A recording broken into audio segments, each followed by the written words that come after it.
જો વિદ્યાર્થી મિત્રો ધોરણ 12 ચેપ્ટર નંબર 12 આલ્ડીહાઇડ કીટોન અને કાર્બોક્સિલિક એસિડ સંયોજનોમાં આપણે છેલ્લે લેક્ચર નંબર 4માં આપણા પેમ્પલેટના પ્રશ્ન નંબર 16 થી 21 હવે 21માં પાછા ABCD એવા પ્રશ્નો હતા ત્યાં સુધી ભણી ગયા છીએ બરોબર 21માં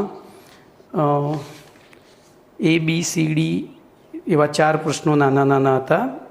હવે 22મો પ્રશ્નથી આગળ વધીએ તો પ્રશ્ન નંબર 22નું વિધાન આ રીતનું છે। પ્રશ્ન નંબર 22 જોજો એનું વિધાન છે આલ્ડીહાઇડ અને કીટોન સંયોજનોના આલ્ડીહાઇડ અને કીટોન સંયોજનોના સામાન્ય ગુણધર્મો જણાવો। હવે આ એક એવો પ્રશ્ન છે કે દરેક માટે દરેક ચેપ્ટરમાં એકવાર આવે અને દરેક માટે એનો જવાબ લગભગ સરખો થોડો ચેન્જ હોય છે, તો આપણે ચેન્જને જ સમજવાનું છે।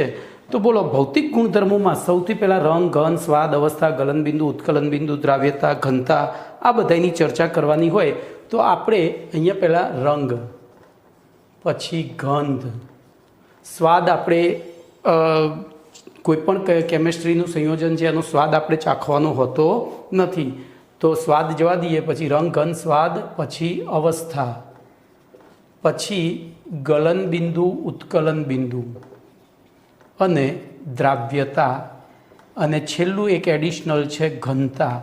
તો આટલા ગુણધર્મોની આપણે ચર્ચા કરવાની હોય છે। તો ધ્યાન રાખજો, આલ્ડીહાઇડ અને કીટોન સંયોજનોમાં પહેલાં રંગની વાત કરીએ તો રંગવિહીનથી આછા રંગીન હોય છે, રંગવિહીનથી આછા રંગીન હોય છે। પછી આલ્ડીહાઇડ અને કીટોન સંયોજનોમાં નીચા કાર્બન પરમાણુ ધરાવતા સંયોજનો, આલ્ડીહાઇડ સંયોજનો તીવ્ર વાસ ધરાવતા હોય છે। જોજો, ફોર્માલ્ડીહાઇડની સ્મેલ એકદમ ખરાબ આવે, એક કાર્બનવાળું આલ્ડીહાઇડ, તો નીચા કાર્બન ધરાવતા આલ્ડીહાઇડ સંયોજનો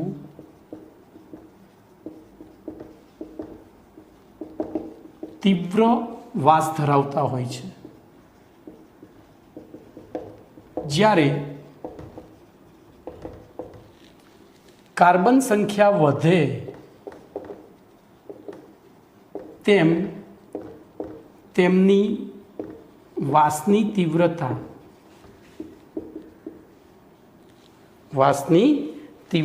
ઘટે છે, તેમની વાસની તીવ્રતા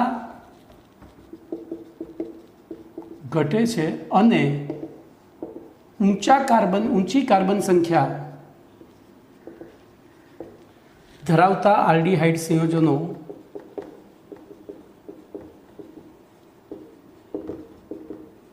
સુગંધીદાર હોય છે,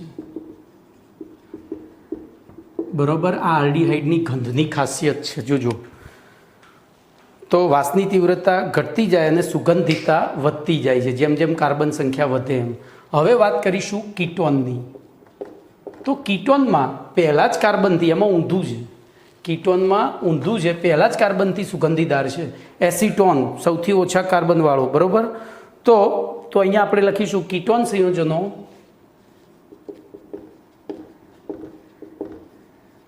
વિશિષ્ટ સુગંધ ધરાવતા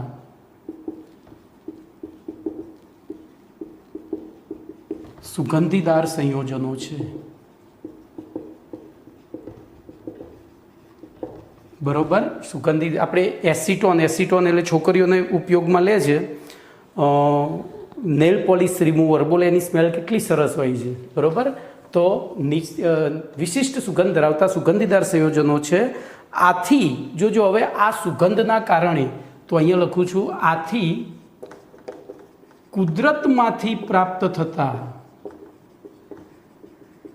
કેટલાક આલ્ડીહાઇડ અને કીટોન સંયોજનો, આલ્ડીહાઇડ અને કીટોન સંયોજનો ખાદ્ય પદાર્થની બનાવટમાં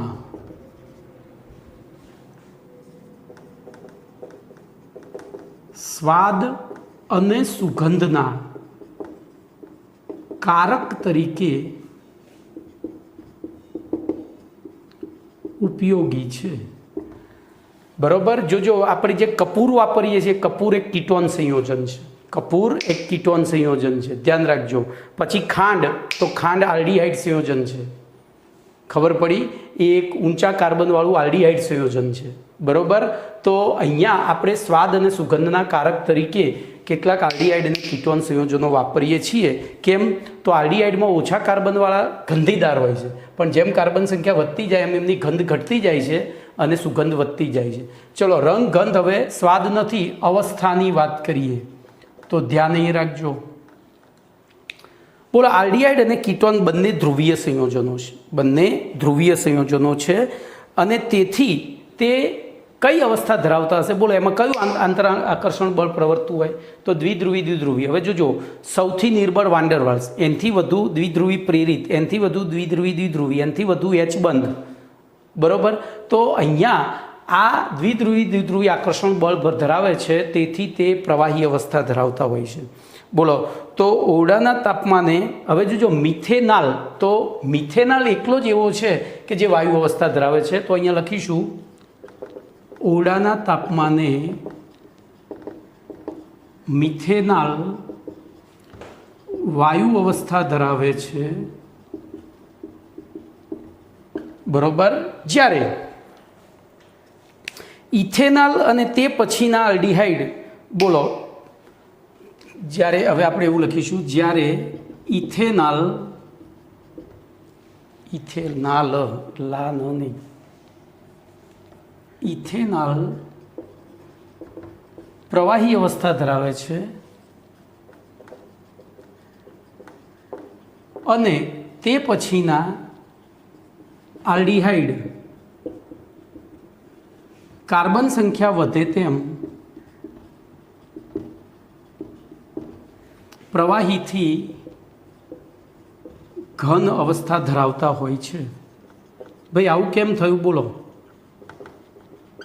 આવું કેમ થયું? તો જેમ જેમ કાર્બન સંખ્યા વધતી જાય એમ અણુ મોટો થાય, અણુ મોટો થાય તો વાન ડર વાલ્સ આકર્ષણ સેન્ડ પ્રમાણે, shape, area, numbers of electron અને ડિસ્ટન્સ બિટવીન ટુ મોલેક્યુલ પ્રમાણે, બોલો, શું થતી જાય? એની વાન ડર વાલ્સ આકર્ષણ વધતું જાય। એટલે જોજો, ઓરડાના તાપમાને મિથેનોલ વાયુ અવસ્થા ધરાવે, જ્યારે ઇથેનોલ પ્રવાહી અને તે પછીના આલ્ડીહાઇડ બધા, જ્યારે કીટોનમાં, જોજો, કીટોન સંયોજનોમાં, તો પહેલું કીટોન સંયોજન કયું છે કહો? તો એસિટોન, જેને આપણે પ્રોપેનોન। તો કીટોન સંયોજનો પ્રવાહી, બરોબર, કાર્બન શરૂઆતના, એટલે કે નીચા કાર્બનવાળા પ્રવાહી, તો જ્યારે નીચા કાર્બનવાળા કીટોન સંયોજનો પ્રવાહી અવસ્થા ધરાવે છે અને તેમાં કાર્બન સંખ્યા વધે તેમ તે પ્રવાહીથી ઘન અવસ્થા દર્શાવે છે। દાખલા તરીકે એસિટોન એ પ્રવાહી છે, જ્યારે કપૂર, મેન્થોલ જેને કહેવાય છે, એ કપૂર એક ઘન અવસ્થા ધરાવતું હોય છે, બાષ્પશીલ ઘન અવસ્થા દર્શાવે છે। કમ્પ્લીટ। ચલો, તો રંગ, ગંધ અવસ્થા પતી ગઈ। હવે આપણે બોર્ડ ભૂસી અને આગળનો ગુણધર્મ લેવો પડશે। ભાઈ, હું બોર્ડ ઉપર એટલે લખું છું કે તમે આની સાથે સાથે વાંચતા જશો ને તો તમને એકદમ ઇઝીલી, હું બોલી જઈશ તો નહીં ખબર પડે, એટલે ભલે 2 લેક્ચર વધારે થતા પણ જરૂરી છે આ વસ્તુ લખીને જ। ચલો, એના પછી બોલો ઉત્કલન બિંદુ। તો અહીંયા જોજો, આપણે ઉત્કલન બિંદુ ને ગલન બિંદુ 2 લેવું પડે, પણ આપણે વધુ કાર્બનવાળા આલ્ડીહાઇડ કે કીટોનનો અભ્યાસ કરતા નથી, આપણે ઓછા કાર્બનવાળા જ આલ્ડીહાઇડ કે કીટોનનો અભ્યાસ કરીએ છીએ, એટલે ઉત્કલન બિંદુની વાત કરીશું। ઉત્કલન બિંદુ કોણ દર્શાવે? તો કે પ્રવાહી અવસ્થા। ગલન બિંદુ કોણ દર્શાવે? તો કે ઘન અવસ્થા, બરોબર। હવે તો ઉત્કલન બિંદુમાં ધ્યાન રાખજો, તો આલ્ડીહાઇડ અને કીટોન સંયોજનોના જથ્થામાં આલ્ડીહાઇડ અને કીટોન સંયોજનોના જથ્થામાં નિર્બળ દ્વિધ્રુવ આકર્ષણ બળ પ્રવર્તતું હોય છે, આંતર આણવીય આકર્ષણ બળ પ્રવર્તે છે. ચલો એ કેવી રીતે પ્રવર્તે છે સમજીએ. તો ધ્યાન રાખજો, આ સી ડબલ બોન્ડ ઓ, પછી આપણે કાર્બોનિલ સમૂહ જ લઈશું. બોલો, આમાં ક્યાંય ધન વીજભારિત હાઇડ્રોજન નથી, પણ તેમ છતાં આ માઇનસ ડેલ્ટા પ્લસ ડેલ્ટા છે, જોઈ લો કમ્પ્લીટ. તો આ ઋણ આની તરફ આકર્ષાય, આ અહીંયા આકર્ષાય, આને નિર્બળ દ્વિધ્રુવી આંતર આકર્ષણ બળ પ્રવર્તે છે. અને આથી બોલો શું થાય? આલ્ડીહાઇડ અને કીટોનના જથ્થામાં પ્રવર્તતું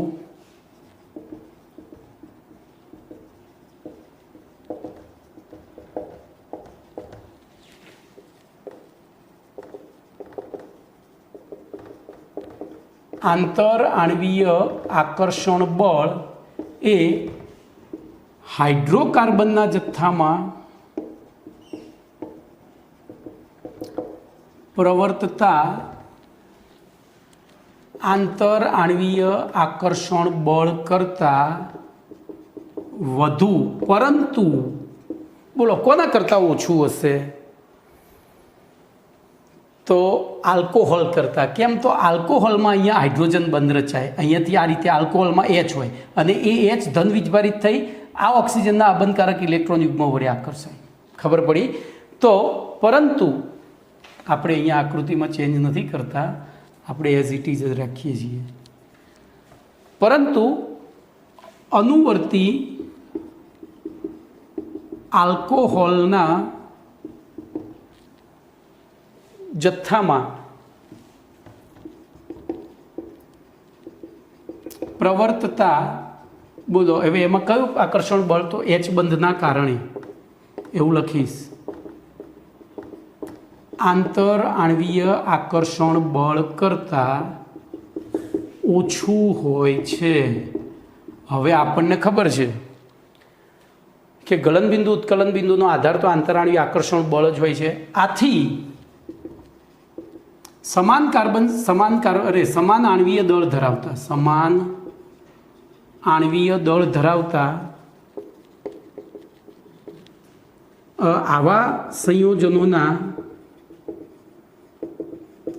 ઉત્કલન બિંદુનો ક્રમ, બોલો શું થશે? તો આલ્કેન સૌથી ઓછા. હવે જો અહીંયા એક વસ્તુ શીખવાની છે પાછી.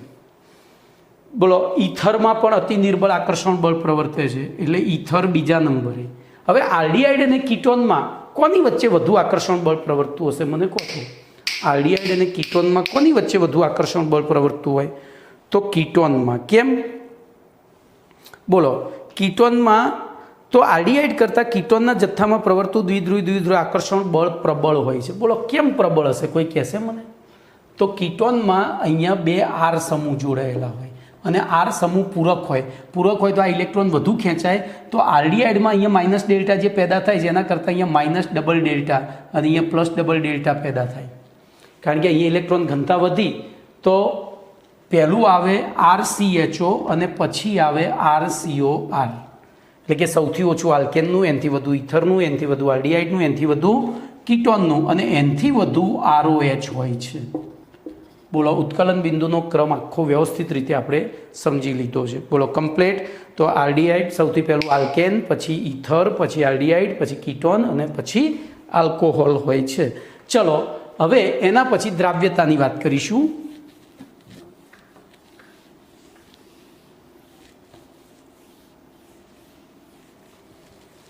તો દ્રાવ્યતામાં જોઈએ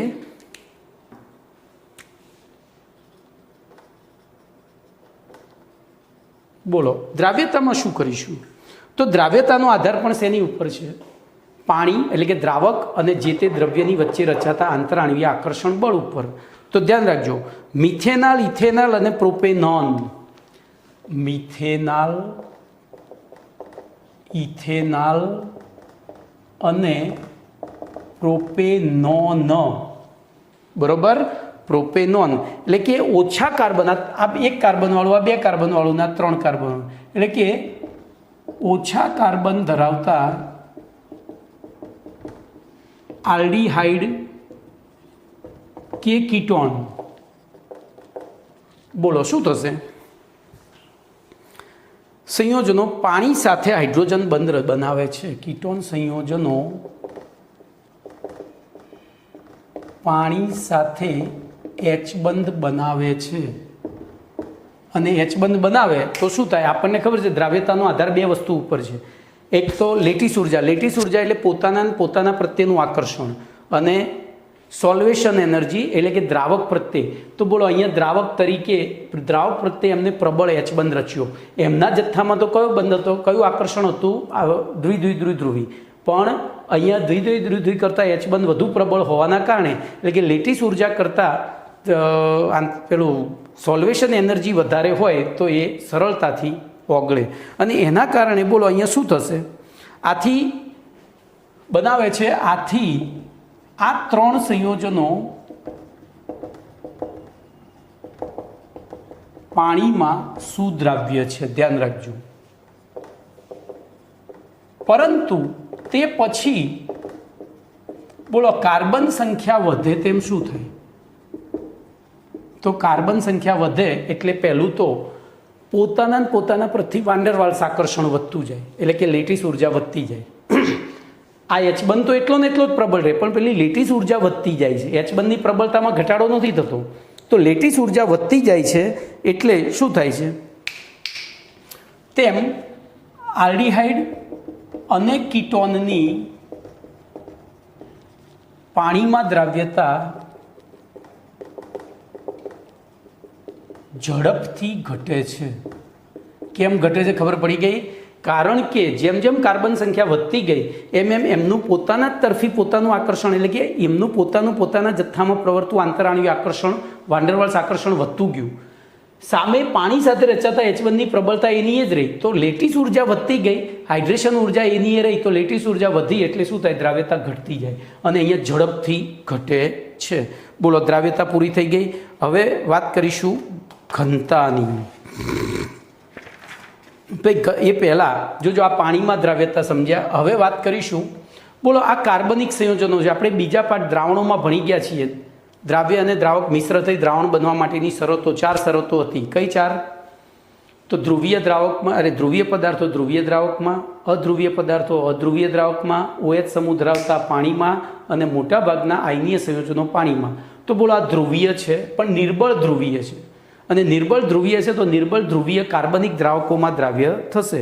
તો અહીંયા લખીશું આલ્ડીહાઇડ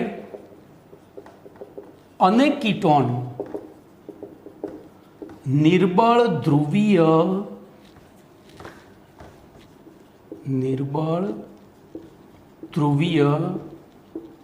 કાર્બનિક સંયોજનો છે. આથી તે અધ્રુવીય અથવા નિર્બળ ધ્રુવીય કાર્બનિક દ્રાવકો જેવા કે, બોલો કાર્બનિક દ્રાવકોમાં હવે અહીંયા કયા દ્રાવકોનું? તો benzene, ether, alcohol, chloroform. Benzene, ether, alcohol, chloroform વગેરેમાં દ્રાવ્ય થાય છે. અહીંયા પણ એમની કાર્બન સંખ્યા વધે એમ દ્રાવ્યતા પાછી ઘટતી જાય છે. બરોબર, દ્રાવ્ય થાય છે. અને અહીં પણ તેમની કાર્બન સંખ્યા વધે તેમ તેમની દ્રાવ્યતા ઘટતી જાય છે. બોલો કમ્પ્લેટ. તો અહીંયા દ્રાવ્યતા પણ પતી ગયું. હવે જોજો જે આર્ટિકલ ચોપડીમાં નથી એની હું વાત કરું તો ઘનતા. બોલો ઘનતાનો ક્રમ અહીંયા તમને પૂછાય તો ઉત્કલન બિંદુવાળો ક્રમ જ ઘનતામાં આવે, કારણ કે ઘનતાનો આધાર પણ શેની ઉપર છે? આંતરાણવીય આકર્ષણ બળ ઉપર. તો બોલો સૌથી નીચે ઘનતા કોની હોય? RH ની, એનથી વધુ RORની, એનથી વધુ RCHOની, એનથી વધુ RCORની, અને સૌથી વધુ ROHની. કારણ કે ગલનબિંદુ ઉત્કલન બિંદુનો જે ક્રમ છે એ પણ ઘનતા ઉપર એટલે કે આંતરાણવીય આકર્ષણ બળ ઉપર છે અને ઘનતાનો આધાર પણ આંતરાણવીય આકર્ષણ બળ ઉપર છે. એટલે અહીંયા ઘનતાનો ક્રમ આપણે આ યાદ રાખીશું. બોલો કમ્પ્લેટ. તો અહીંયા તમારો પ્રશ્ન નંબર 22 પૂરો થયો, જે 20 મિનિટ ખાઈ ગયો. બરાબર. હવે જોઈએ પ્રશ્ન નંબર 22.1 એટલે કે આના ઉપરથી જ કાઢેલા કેટલાક પ્રશ્નો. આના ઉપરથી જ કાઢેલા એટલે કે ટૂંકમાં આજે પ્રશ્ન આપણે એક જ ભણીશું પણ ઘણી બધું આવડશે. ચલો પ્રશ્ન નંબર 22.1. તો હું અહીંયા સીધા બંધારણીય સૂત્રો જ લખીશ. બ્યુટેનાલ CH3CH2CH2CHO બ્યુટેનાલ. બ્યુટેન પછી બ્યુટેન 1-ઓલ તો CH3CH2CH2CH2OH. પછી ઇથોક્સી ઇથેન તો CH3CH2OCH2CH3 અને પેન્ટેન તો CH3CH2CH2CH2CH3. બોલો આ બધાને ઉત્કલન બિંદુના ચડતા ક્રમમાં ગોઠવો. તો જો ઉત્કલન બિંદુનો ચડતો ક્રમ આવે ત્યારે સૌથી પહેલાં તમારે આણવીય દળ શોધવા પડે. બોલો આનું આણવીય દળ કેટલું? તો 15. જો અહીંયા હવે સીધું જ આપણે આમ 15 + 14 + 14 બોલો 16 ને 17, 17 ને 12, કાર્બનનું 12, 12 ને 13, 13 ને 16 એટલે 29 થયા. તો બોલો સરવાળો કરો તો કેટલો થાય છે? તો 15 તરી 45, 45 ને 27, અહીંથી 2 અહીંયા મોકલી દીધા ને એટલે તો 45 ને 20 55, અરે 45 ને 20 75 ને 2 77 ગ્રામ પર મોલ. ચલો આનું કરો તો 15 14 14 14 અને 17. તો જોજો 1 2 3 4, 15 ચોક 60, 3 અહીંયા લાવી દીધા એટલે અહીંયા કેટલા વધ્યા? ચલ તો 60, 60 ને 14 74. ચલો એવી રીતે આનું કરીએ તો આ બેનું સરખું જ થશે. કેમ? તો એકબીજાના ક્રિયાશીલ સમૂહ સમઘટકો છે. જોઈ લો જેટલા કાર્બન એટલા જ હાઇડ્રોજન છે. બરાબર. ચલો આનું કરીએ તો 1 2 3 4 5, 12 × 50, 60 ને 3 ને 2 5 ને 2 7 ને 2 9 3 12 તો 60 ને 12 72. તો બોલો આ બધાના આણવીય દળ 72 થી 77 ગ્રામ પર મોલની હદમાં છે. 72 થી 77 ગ્રામ પર મોલની હદમાં છે. એનો મતલબ ભાઈ અહીંયા કદાચ મારી ભૂલ નથી ને, 1 2 3 15 તરી 45, 45 ને એમાંથી આ બાજુ 2 આવ્યા એટલે અહીંયા 27 રહ્યા. 45 ને 20 65, 65 ને 7 72. બરોબર, મારી ભૂલ થઈ. તો 72 થી 74 છે એટલે કે લગભગ એમના આણવીય દળ સમાન છે. અને આણવીય દળ સમાન હોય તો એમાં પ્રવર્તું આંતરાણવીય આકર્ષણ બળ, વાન્ડરવાલ્સ આકર્ષણ બળ કેવું હોય? સરખું. વાન્ડરવાલ્સ આકર્ષણ બળ સરખું હોય તો હવે જોવાનું શું રહ્યું? ખબર પડી આપણે કેવી રીતે જવાબ આપવાનો છે. તો જો શું લખીશું તો આપેલા સંયોજનોના આણવીય દળ 72 થી 74 ગ્રામ પર મોલની હદમાં છે. હવે એટલે કે એમના જથ્થામાં પ્રવર્તું વાન્ડરવાલ્સ આકર્ષણ બળ સરખું છે.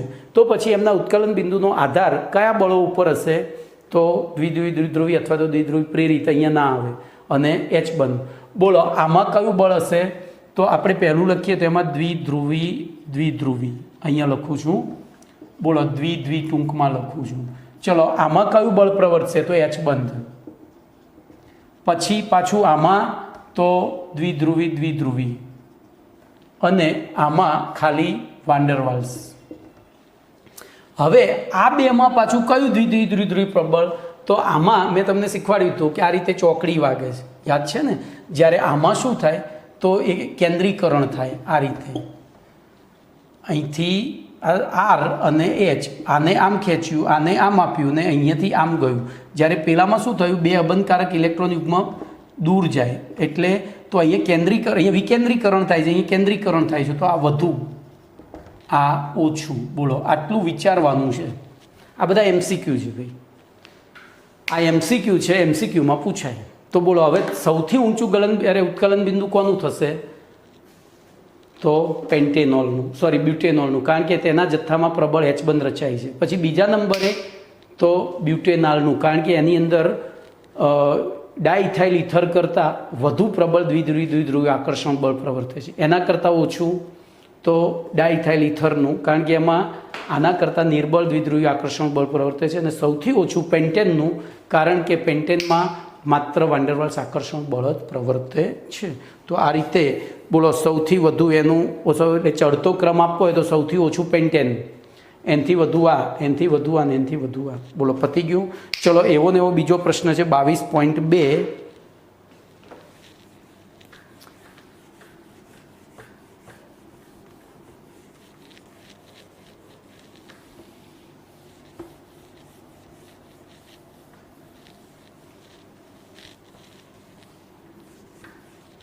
તો 22.2માં બોલો શું કરીશું? તો ઇથેનાલ, આપણે બંધારણીય સૂત્રો જ લખીએ, ઇથેનાલ. બોલો એનું બંધારણીય સૂત્ર CH3CHO. પછી ઇથેનોલ, તો CH3CH2OH. પછી મિથોક્સીમિથેન, તો CH3OCH3. અને પ્રોપેન, તો CH3CH2CH3. બોલો કમ્પ્લીટ. ચલો પેલું આણ્વીય દળ શોધી કાઢીએ.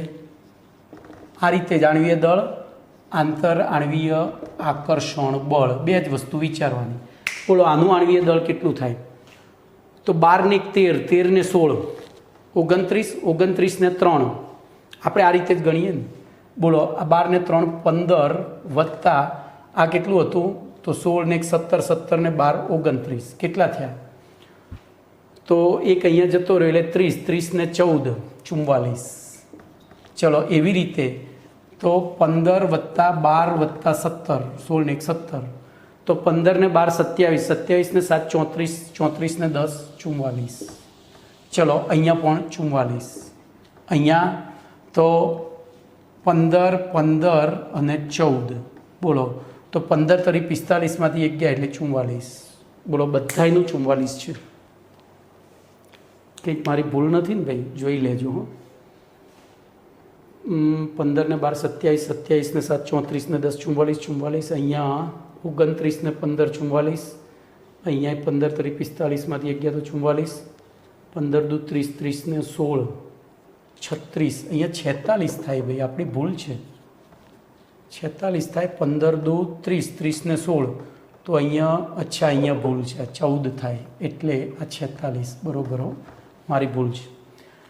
તો બોલો આવું કર્યું. હવે આંતરાણુય આકર્ષણ બળ, તો દ્વિધ્રુવી દ્વિધ્રુવી, પછી H બંધ, પછી દ્વિધ્રુવી દ્વિધ્રુવી અને વાન્ડરવાલ્સ. પણ આ નિર્બળ, કારણ કે ઇથર છે, આ સાપેક્ષમાં પ્રબળ. કોના કરતાં? એના કરતાં. બરાબર. અહીંયા પ્રબળ લખવું એના કરતાં અહીંયા અતિ નિર્બળ લખવાનું, કારણ કે પ્રબળ તો નથી જ, અને આ નિર્બળ લખવાનું. બોલો પતી ગયું, જવાબ મળી ગયો. તો બોલો સૌથી નીચું કોનું થશે? પ્રોપેનનું. એનાથી પછી મિથોક્સીમિથેન, એના પછી ઇથેનાલ, ને પછી ઇથેનોલ. બોલો કમ્પ્લીટ. તો અહીંયા 22.2 પણ પૂરો થયો. હવે 23મા પ્રશ્નની વાત કરીએ. તો પ્રશ્ન નંબર 23.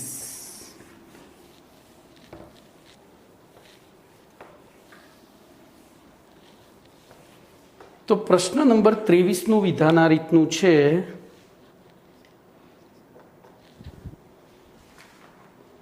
આલ્ડીહાઇડ અને કીટોન સંયોજનોની કેન્દ્રાનુરાગી યોગશીલ પ્રક્રિયાની ક્રિયાવિધિ સમજાવો. આલ્ડીહાઇડ અને કીટોન સંયોજનોની કેન્દ્રાનુરાગી યોગશીલ પ્રક્રિયાની ક્રિયાવિધિ. બોલો તમે પ્રશ્નમાંથી જવાબ શોધો તો મળી જાય, કારણ કે આ તો ક્રિયાવિધિ છે. તો એના માટે પહેલાં તો આલ્ડીહાઇડ અને કીટોનનું બંધારણ દોરવું પડે. બોલો હું આલ્ડીહાઇડ અને કીટોનનું સામાન્ય બંધારણ દોરું તો આ રીતે થાય. એમાં આ માઇનસ ડેલ્ટા પ્લસ ડેલ્ટા થાય, અને આકાર કેવો થાય? સમતલીય. કેમ? તો અહીંયા કયું સંકરણ ઉદ્ભવે છે? sp2.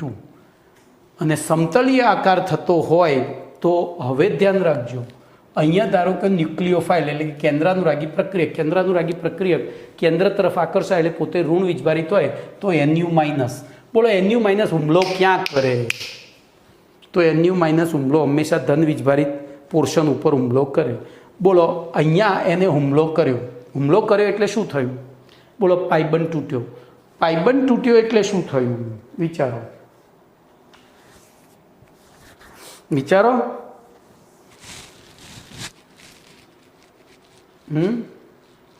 તો ધ્યાન રાખજો, પહેલાં તો સમતલને લંબ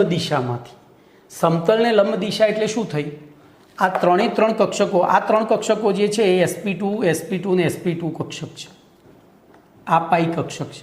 તો આ ત્રણેય આ રીતે એક જ સમતલમાં ગોઠવાયેલી હશે. જો એ આમ આ રીતે એક જ સમતલમાં ગોઠવાયેલી હોય અને પેલો હુમલો અહીંથી ઉપરથી કરે એટલે શું થાય? હવે તમે વિચારો, મને નહીં આવડતું.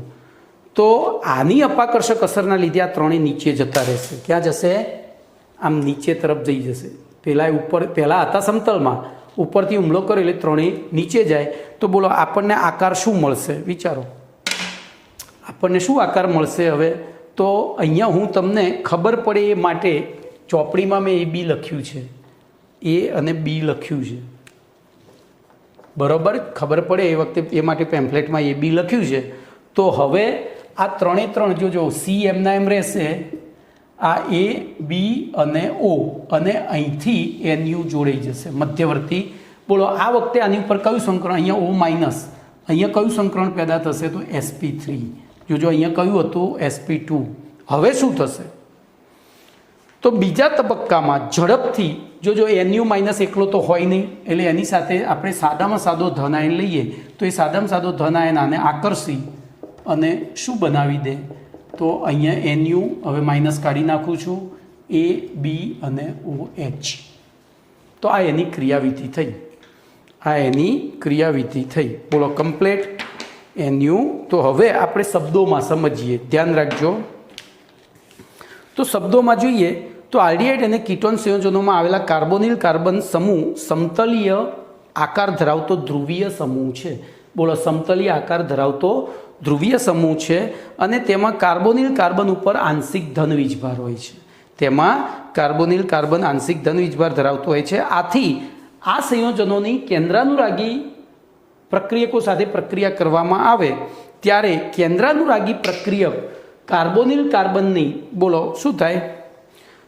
sp2 સંકર કક્ષકોના સમતલની લંબ દિશામાંથી હુમલો કરે. મેં તમને કહ્યું એમ અહીંયા બતાવ્યું હતું કે આમ સમતલ છે, પણ એ સમતલને લંબ દિશા એટલે કે ઉપરથી કાં તો નીચેથી હુમલો કરશે.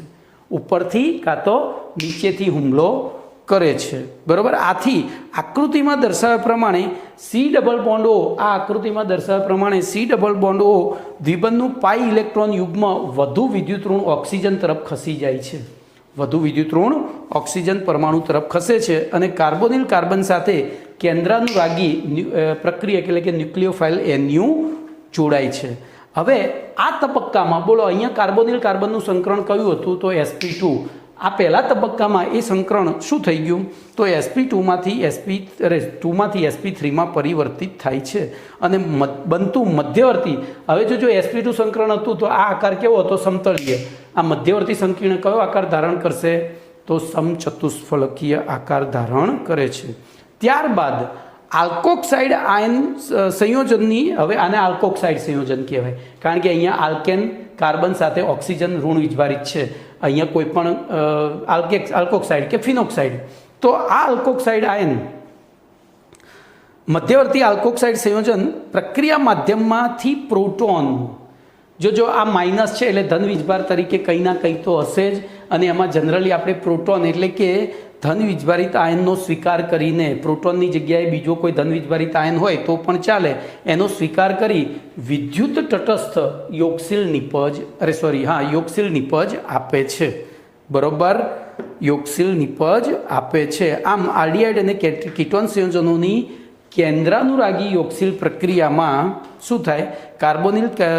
કાર્બન ઉપર કેન્દ્રાનુરાગી પ્રક્રિયા NU અને ઓક્સિજન પરમાણુ ઉપર ધન વીજભારિત આયન અથવા તો પ્રોટોન જોડાય છે.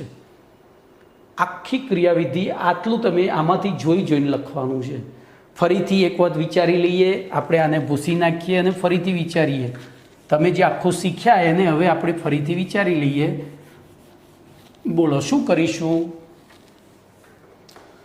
તો સૌથી પહેલું કાર્બોનિલ કાર્બનનું બંધારણ દોરીએ. અહીંયા સરળતા ખાતર એ અને બી સમૂહ. બોલો આ કાર્બન ઉપર sp2 સંકરણ ઉદ્ભવે છે અને સંકરણ sp2 ઉદ્ભવતું હોય તો આકાર સમતલીય હોય છે, ત્રિકોણાકાર હોય છે. બોલો કમ્પ્લીટ. હવે જ્યારે આની NU માઇનસ સાથે પ્રક્રિયા કરવામાં આવે એટલે કે કેન્દ્રાનુરાગી, તો ધ્યાન રાખજો ઓલરેડી અહીંયા ઓક્સિજનની વિદ્યુત ઋણતા વધારે હોવાના કારણે માઇનસ ડેલ્ટા પ્લસ ડેલ્ટા છે. તો શું થશે હવે વિચારો. તો આથી કેન્દ્રાનુરાગી પ્રક્રિયક કોની ઉપર હુમલો કરે છે? ધન વીજભારિત કાર્બન ઉપર. પણ કેવી રીતે કરે છે? તો સમતલની ઉપર અથવા નીચેથી, એટલે કે આ જે sp2 સંકર કક્ષકો જે છે એના સમતલને લંબ દિશામાંથી, ઉપરથી એ કરે, નીચેથી એ કરે.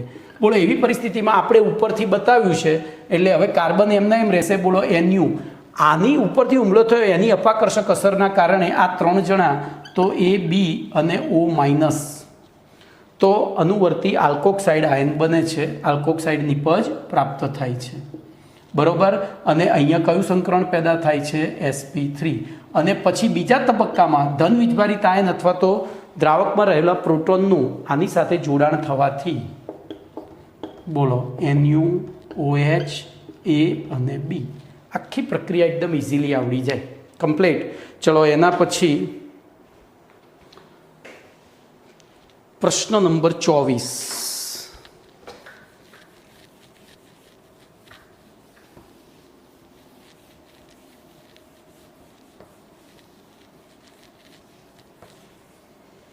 તો પ્રશ્ન નંબર 24નું વિધાન આ રીતનું છે. ધ્યાન રાખજો, તુલના કરવાની છે આલ્ડીહાઇડ અને કીટોન સંયોજનોની.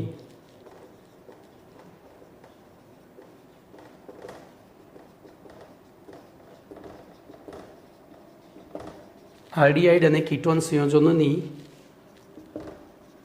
કેન્દ્રાનુરાગી યોગશીલ પ્રક્રિયા પ્રત્યેની સાપેક્ષ ક્રિયાશીલતા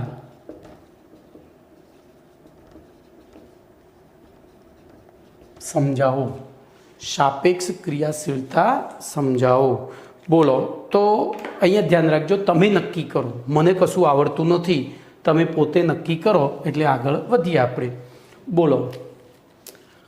RC ડબલ બોન્ડો H અને RC ડબલ બોન્ડો R, આ બેમાંથી કયા કાર્બન ઉપર વધારે ધન વીજભાર હશે? પહેલું એ કહી દો મને.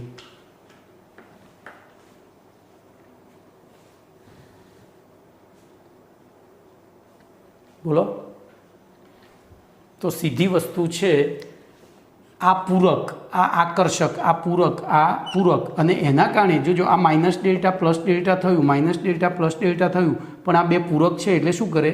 ધન વીજભારમાં ઘટાડો કરે.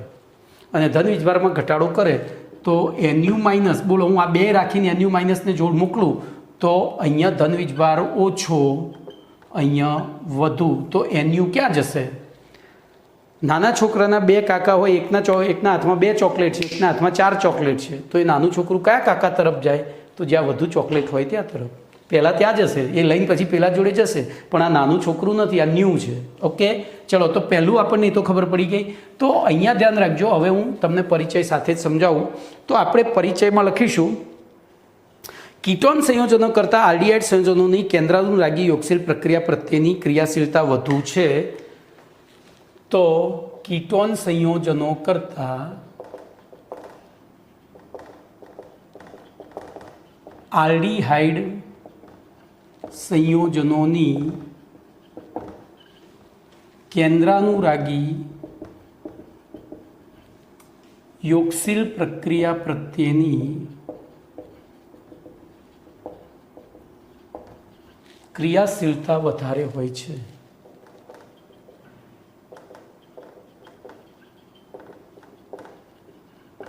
આ માટે જવાબદાર કેટલાક કારણો નીચે પ્રમાણે છે તો એમાં સૌથી પહેલું કારણ લઈશું આપણે એઝ પર ટેક્સ્ટબુક જઈએ તો અવકાશીય અવરોધ. બોલો આપણે ફોર ઇથેનોલ લઈએ CH3C ડબલ બોન્ડો H અને પ્રોપેનોલ લઈએ. બોલો શું થાય? તો આમાં કાર્બોનિલ કાર્બન સાથે એક જ CH3 જોડાયો છે, આમાં બે CH3 અને બે મોટા સમૂહ. તો જેમ સમૂહોની સંખ્યા વધતી જાય અહીંયા એમ અવકાશી અવરોધ વધતો જાય. તો કયો અવકાશી અવરોધ વધારે છે મને એમ કહો તો આલ્ડીહાઇડ કરતાં કીટોનમાં વધારે જ હોય. તો ધ્યાન રાખજો, અહીંયા લખીએ આલ્ડીહાઇડ કે કીટોન સંયોજનોમાં કાર્બોનિલ કાર્બન સાથે જોડાયેલા આલ્કાઇલ કે એરાઇલ સમૂહોની સંખ્યા અને તેમનું કદ વધે તેમ બોલો શું થાય? અવકાશીય અવરોધ વધે છે તેમ NU ને કાર્બોનિલ કાર્બન સુધી પહોંચવાના માર્ગમાં અવકાશીય અવરોધ વધે છે. બોલો NU માઇનસને કાર્બોનિલ કાર્બન સુધી પહોંચવાના માર્ગમાં અવકાશીય અવરોધ વધે છે. આથી બોલો શું થાય? હવે આપણને ખબર છે આ સમૂહોની સંખ્યા ક્યાં ઓછી હોય અને ક્યાં કદ ઓછું હોય. તો આથી કીટોન કરતાં આલ્ડીહાઇડ સંયોજનોની અનુવર્તી આલ્ડીહાઇડ લખજો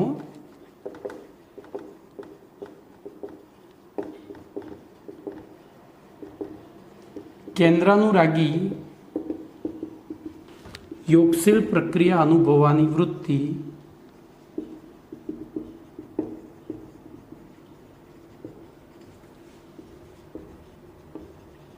વધુ હોય છે. કેવી હોય છે? વધુ હોય છે. બોલો કમ્પ્લીટ.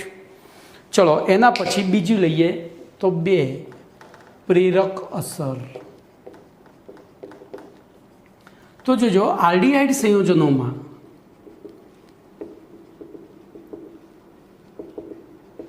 કાર્બોનિલ કાર્બન સાથે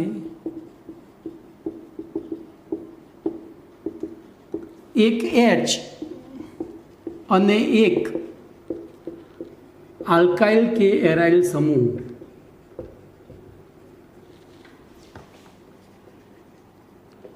જોડાયેલો હોય છે.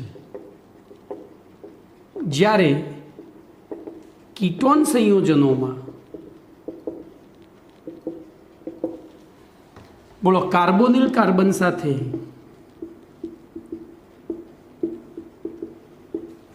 બે આલ્કાઇલ કે એરાઇલ સમૂહ જોડાયેલા હોય છે.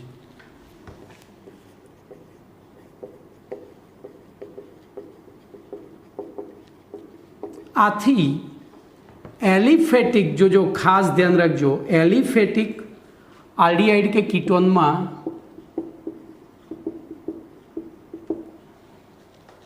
બોલો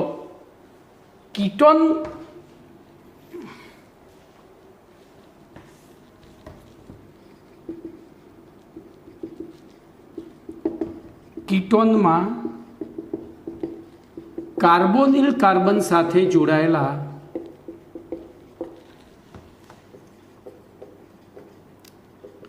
આલ્કાઇલ સમૂહની ધન પ્રેરક અસરના લીધે કાર્બોનિલ કાર્બન ઉપરનો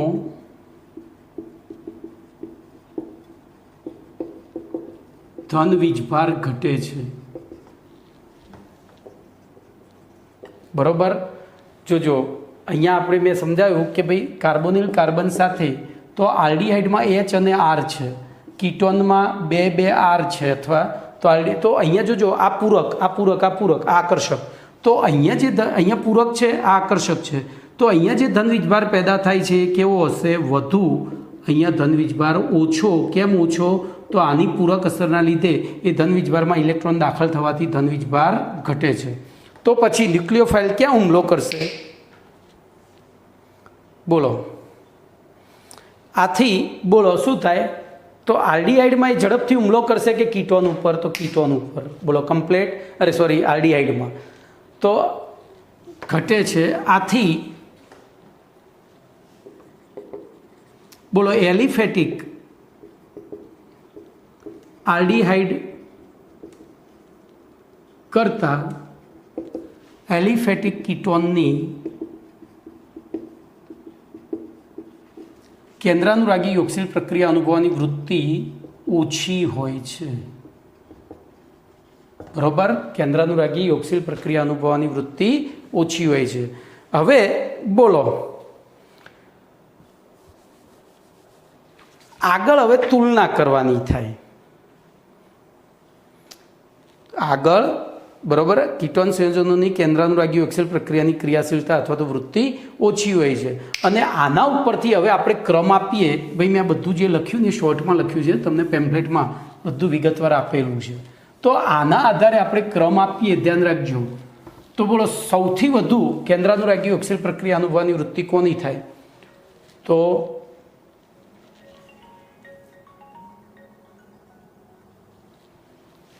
HCHOની સૌથી વધુ થાય.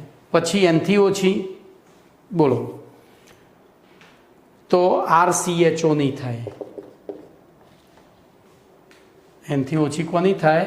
RCHOની. બોલો એનથી ઓછી વિચારો તો કાર્બન સંખ્યા પછી કીટોન આવે તો RCORની. હવે કીટોનમાં પાછું તો RCOAR લેવાય. થાય ને?